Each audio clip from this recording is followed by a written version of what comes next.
Accio crafters and Potterheads. I would like to welcome all of you to the review of the first board game that we have ever made, Harry Potter themed Snake and Ladder. The name being self-explanatory, the board game is based on one of our favorite themes, Harry Potter, and we are fusing it with a game that almost all of us have encountered in our lives, Snake and Ladder. Kraos and Accio Spades BD have been making board games since 2018, with the Harry Potter themed Snake and Ladder being the first board game ever released, followed by Friends themed The Race to Central Park, and a multi-dimension based game, The Upside Down. The concept behind Harry Potter themed Snake and Ladder was to let the fans of Harry Potter experience their favorite theme in a spectacular way, at the same time relieve the feeling of playing Snake and Ladder in a way that they have never done before. So, how does the game work? How different it is from a typical game of Snake and Ladder? Let me start by discussing the contents of the board game. As we can see, there is the versatile board on which the game is to take place, a dice, a manual, and the gaming pieces. In order to start the game, the player has to pick his or her gaming piece among the 4 Hogwarts houses. As for the gameplay, the players need to roll a 3 on the dice in order to step into the first tile. Then on the next move the player gets, he or she can proceed on with the game.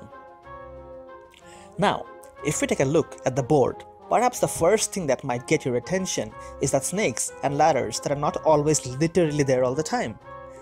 We can see our friendly elf Dobby, who has built a ladder for you, the invisibility cloak that will protect you for a certain period of time if you step on it, broomsticks that will help you fly up, or the basilisks that will send you right down. Do make sure to keep your eyes closed. Then we can see the mischievous Moaning Myrtle, who may seem like helping you go forward, but she will only send you up for a trap. As we keep going forward, we can see the Dementors will send you down, the Time Turner making you go back in time, or the infamous spell Expecto Patronum sending you forward. Halfway across the game is when we encounter the dragons from the Triwizard Tournament, and a couple of port keys, though keep in mind, not all port keys take you to the right places. It is on step 60 where you find some luck in the form of Felix Felicis, which, if you step on it, will make you immune to any traps for a particular period of time.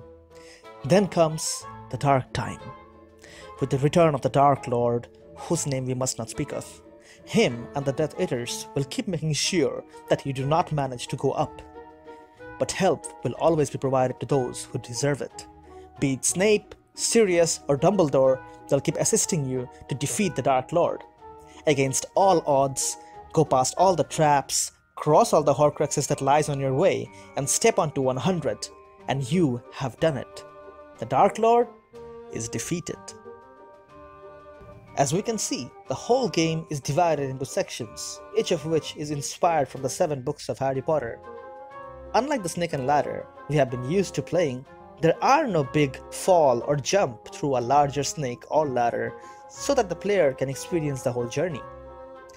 Victory in Hogwarts is hard fought, so only the strongest shall prevail the journey towards defeating the Dark Lord.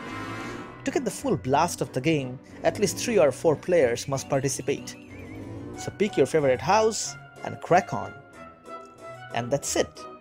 If you have any kind of questions or queries, please do not hesitate to reach out to the inbox of Crafts or Ace of Spades BD, be it on Facebook, Instagram, or here in YouTube in Kraos BD. And do not forget to subscribe to our channel. Thank you guys, take care.